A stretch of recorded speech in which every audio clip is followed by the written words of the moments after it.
Beliau sangat terkenal dengan salah satu semboyannya yaitu Manunggaling Kawula Gusti.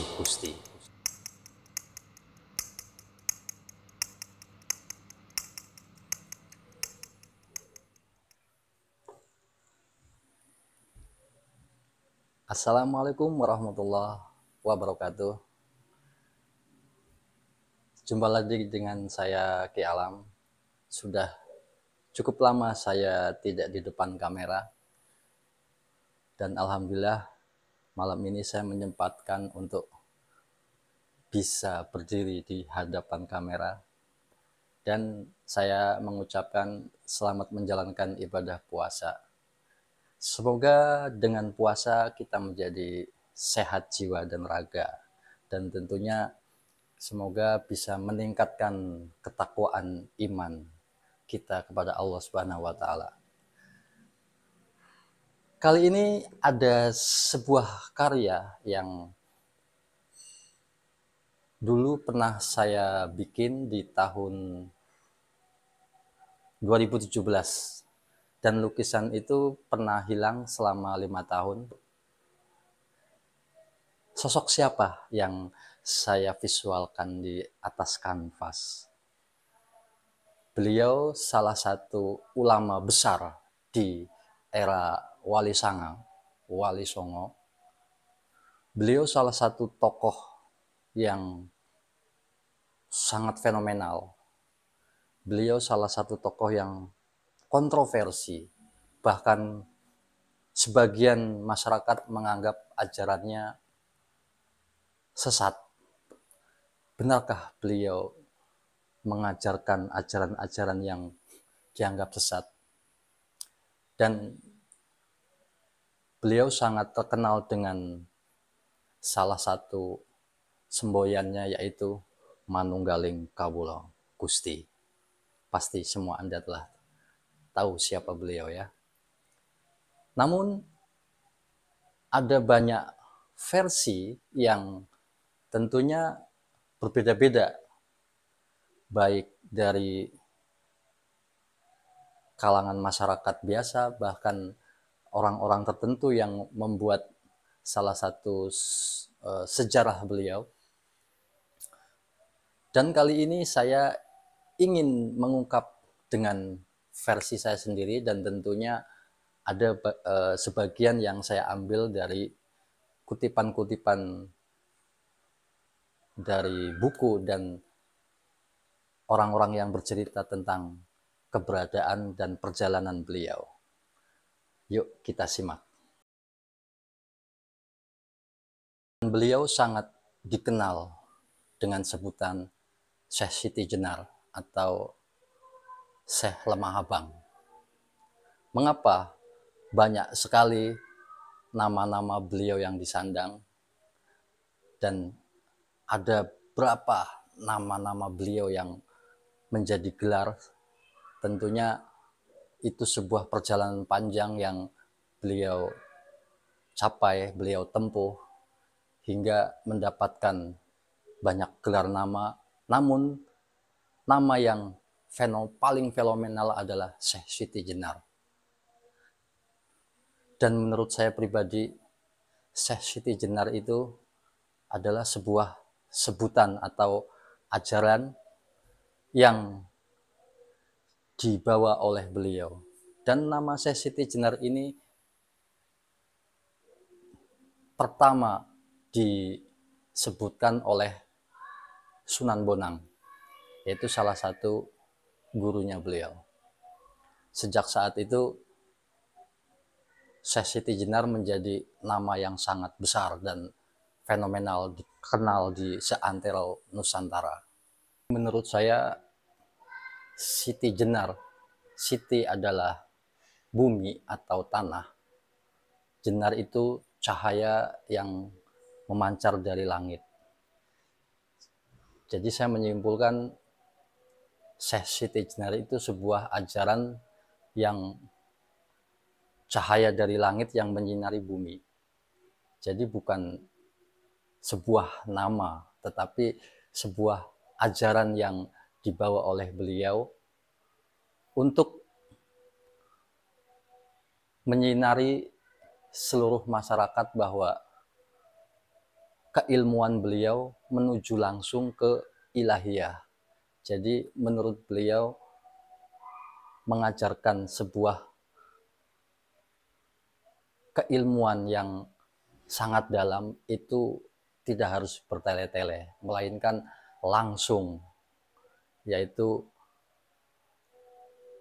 puncaknya di Manunggaling Kawulung Gusti. Akan tetapi pada saat itu masyarakat sebagian belum mampu memahami tentang kedalaman ilmu beliau, sehingga para wali yang lainnya mengharapkan agar Syekh Siti Jenar ini tidak mengajarkan langsung, melainkan tahap demi tahap.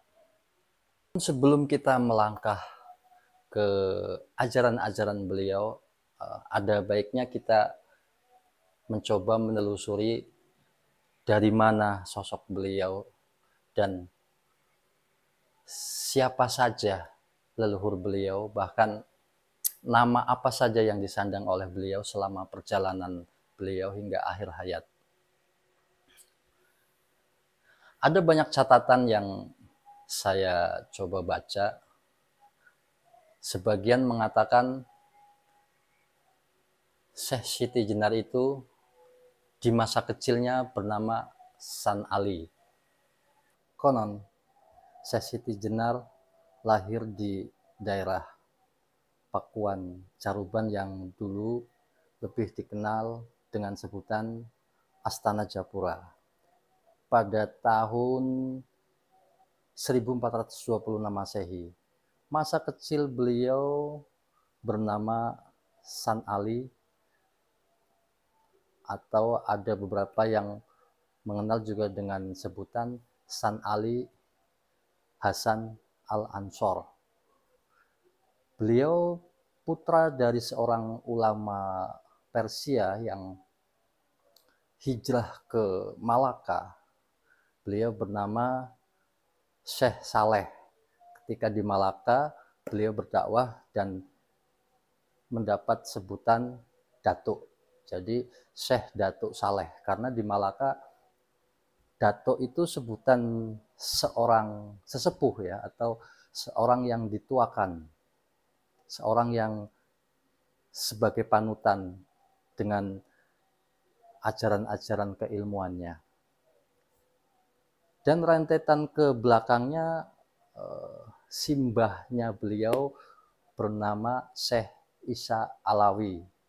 Lalu ke belakangnya lagi buyutnya Ahmad Syekh Jalaluddin Hussein. Dan ke belakang lagi yaitu canggahnya Abdullah Hanuddin. Lalu ke belakangnya lagi warengnya Syekh Abdul Malik. Lalu ke belakang lagi udeg-udeg Syekh Abdul Malik. Terus nanti di ke belakangnya ada Gantung Sewur, Gropak, Debok, Gali Hasem, dan seterusnya yang konon sampai ke baginda Rasulullah SAW. Beliau juga banyak menyandang nama gelar yang beliau peroleh dari perjalanan dakwahnya. Setelah beliau menjadi seorang ulama yang terkemuka, beliau juga sering disebut dengan nama Syekh Abdul Jalil, dan nama tersebut diperoleh dari Malaka. Lalu ada juga nama Syekh Jabaranta yang dikenal di Palembang. Lalu Prabu Satmata atau Gusti atau Raja yang Kasat Mata. Lalu Syekh Lemah Abang. Ada juga yang menyebutnya Syekh Nurjati, Pangeran Panjunan, Sunan Sasmita, Syekh Sitibang, Syekh Sitibrit, Syekh Kajenar, Syekh Jatimulya, Syekh Sunyata, Jatimurti Susuhunan, Lemah Abang. Panjang banget, dan ada banyak nama-nama lain yang beliau sandang, namun sebagian orang lebih akrab dengan sebutan Syekh Siti Jenar, karena Syekh Siti Jenar itu sudah melekat dalam dirinya sebagai sosok yang menyebarkan keilmuan manunggaling kawula ing Gusti. Dan nanti saya mau perlihatkan lukisan saya yang bertemakan tentang beliau. Di situ ada beberapa gambaran dan simbol-simbol yang saya buat selama saya bertirakat sebelum melukis sosok beliau. Dan seperti apa lukisannya, yuk kita lihat. Nah, sahabat misteri, saya sudah di sebelah karya saya yang bertemakan tentang beliau, Syekh Siti Jenar, yang tersohor dengan kalimat manunggaling kawula Gusti, yaitu penyatuan diri dengan ilahi. Menurut beliau, ini dilukis pada tahun 2017, jadi sudah hampir 6 tahun yang lalu ya, 5-6 tahun yang lalu. Saya masih ingat sebelum saya memulai melukis tentang beliau, ya tentunya saya sedikit banyak membaca referensinya dan sejarahnya. Namun tidak sekedar itu, saya juga mencoba bertafakur untuk mendapatkan satu inspirasi yang nantinya bakal menjadi sebuah karya. Dan saya lupa berapa lama mengerjakan lukisan ini. Yang jelas setelah selesai itu banyak tersembunyi makna-makna yang saya simbolkan di sini. Di sini ada beberapa gambaran, ada sapu lidi. Kenapa di sini ada sapu lidi? Lalu ada guci, ada cermin, ada keris, ada buku-buku, ada lampu lentera. Tetapi seolah-olah beliau tidak menghiraukan semua ini. Beliau asik dengan dirinya sendiri. Beliau asik dengan kehusuannya. Dan di sini menggambarkan ini sebuah duniawi yang banyak dikejar oleh manusia, yaitu ilmu. Di sini juga ada keris menyimbolkan sebuah kesakralan, bahkan bisa menjadi makna ini kesaktian, atau mungkin bisa sebagai harta karun ya. Di sini juga ada cermin. Cermin itu ya untuk bercermin diri. Di sini juga ada wadah guci, atau ini gentong ya. Dulu itu untuk air ya, untuk air minum. Jadi sumber kehidupan. Di sini simbol sumber kehidupan. Lalu di sini ada sapu lidi. Sapu lidi ini bermakna sekecil apapun kita, kalau bersatu bisa untuk membersihkan sesuatu yang kotor. Nah itu sapu lidi itu kalau satu tidak ada gunanya. Tetapi kalau bersatu dalam satu ikatan, maka dia akan menjadi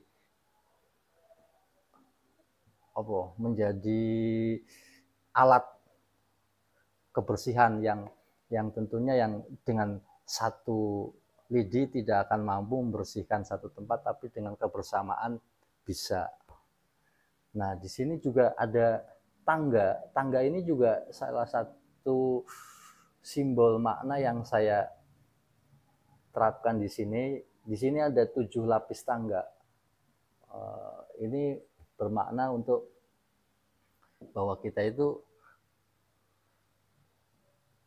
mengejar ilmu itu bertahap sampai ke langit 7 lapis, langit 7 lapis bumi. Ya, intinya ke sana ya. Pohon-pohon ini juga ada maknanya loh. Ini pohon pisang. Pohon pisang itu berbuahnya cuma sekali. Jadi nggak kayak pohon-pohon lain, misalkan mangga ya berbuah bagaimana musimnya dia akan berbuah lagi. Tetapi kalau pisang dia cukup sekali. Setelah itu ditebas, tanam lagi, baru berbuah lagi. Jadi prinsip kita itu hidup itu punya prinsip gitu ya. Beliau itu punya prinsip akidah yang tidak bisa tergoyah gitu loh. Jadi hanya satu keilahian, beliau punya keyakinan di situ. Dan sosok beliau itu digambarkan anteng, jumeneng gitu loh. Tidak menghiraukan di sekitarnya. Beliau khusyuk asik dengan jati dirinya. Nah, ada satu simbol lagi, ini lampu ya, lentera. Lentera ini ya simbolnya pasti sudah paham ya. Lentera itu menjadi sinar di kegelapan. Artinya beliau itu menyinari seperti namanya, jenar. Jenar ke siti. Artinya beliau menyinari dengan keilmuan yang dari langit untuk menyinari bumi, untuk dituangkan ke masyarakat luas sebagai ajaran tasawuf yang nanti ujungnya ke manunggaling kawula Gusti.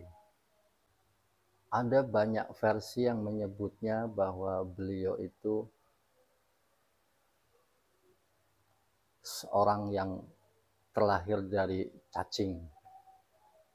Ada mitosnya juga yang konon beliau dieksekusi mati oleh para dewan wali pada era kerajaan Demak. Dan dari hasil renungan saya kira kalau sampai beliau dieksekusi mati itu sepertinya kurang masuk akal. Karena yang mengeksekusi itu seorang wali. Jadi tidak mungkin seorang wali membunuh seorang wali juga. Jadi pada saat itu pastinya ada kancah politik yang konon pada saat itu beliau tidak mengharuskan masyarakat itu dengan kalimat ingsun. Karena pada saat itu ingsun itu hanya dipakai untuk seorang raja. Sementara masyarakat hanya diperbolehkan dengan menyebut kawulo. Jadi seperti antara raja dan abdinya gitu. Dan menurut beliau itu tidak bisa diterapkan karena baik raja ataupun masyarakat itu sama-sama manusia. Jadi kalimat ingsun itu tidak harus digunakan oleh raja. Makanya beliau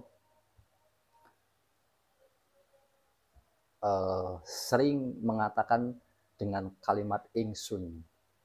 Ingsun kawulo itu sama saja bagi beliau.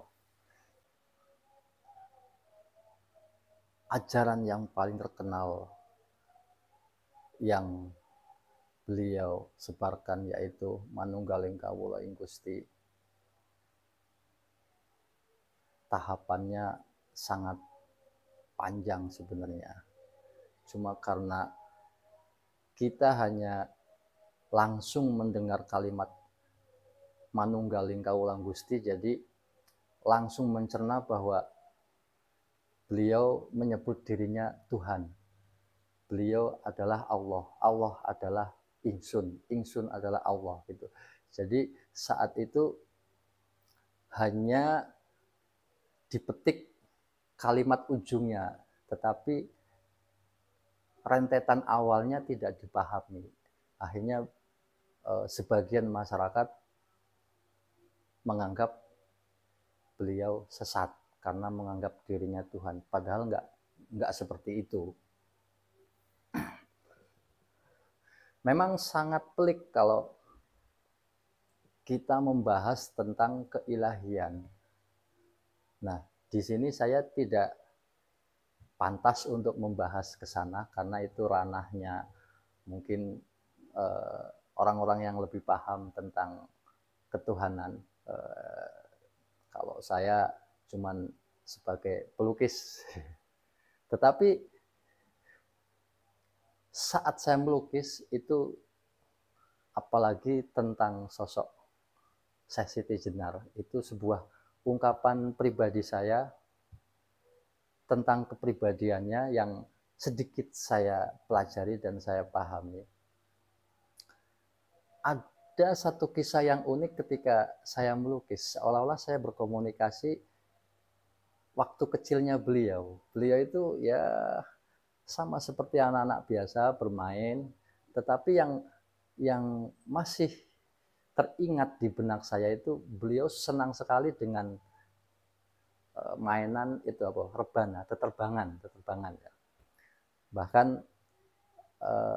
saya menganggapnya atau pada masa itu seolah-olah beliau sudah punya julukan yaitu bang-bangan.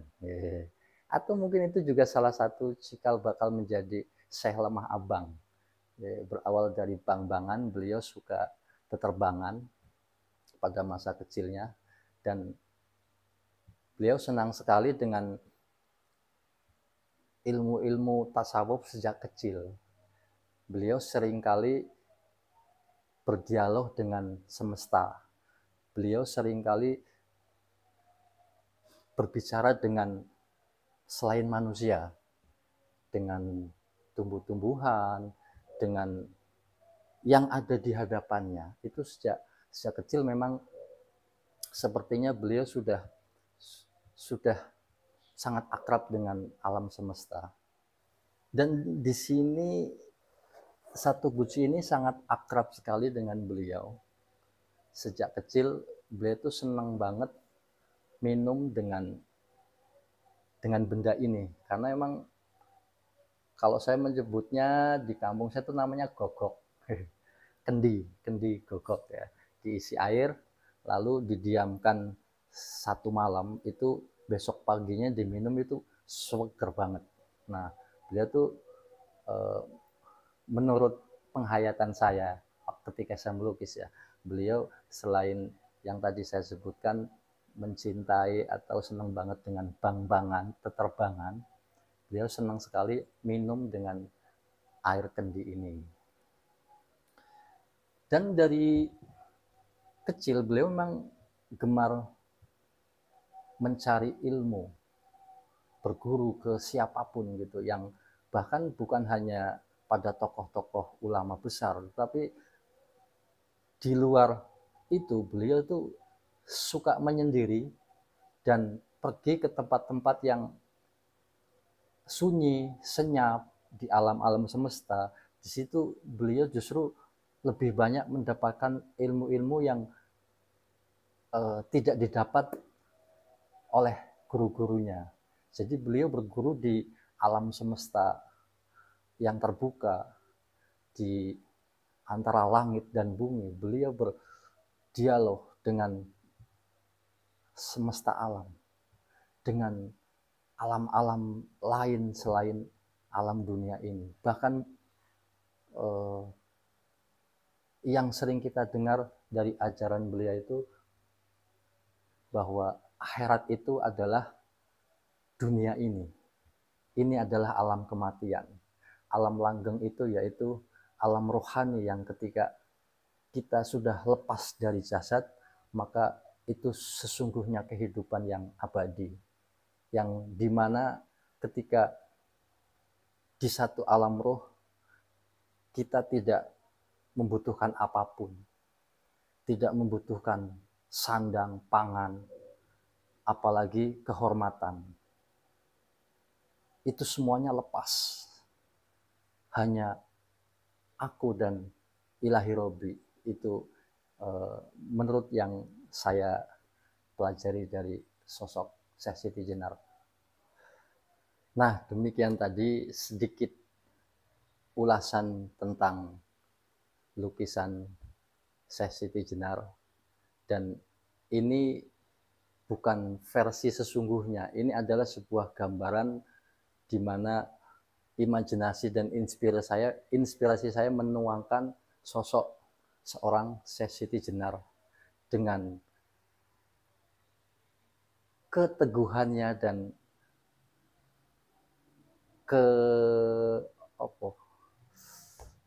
ketenangannya, kedamaiannya, kesederhanaannya.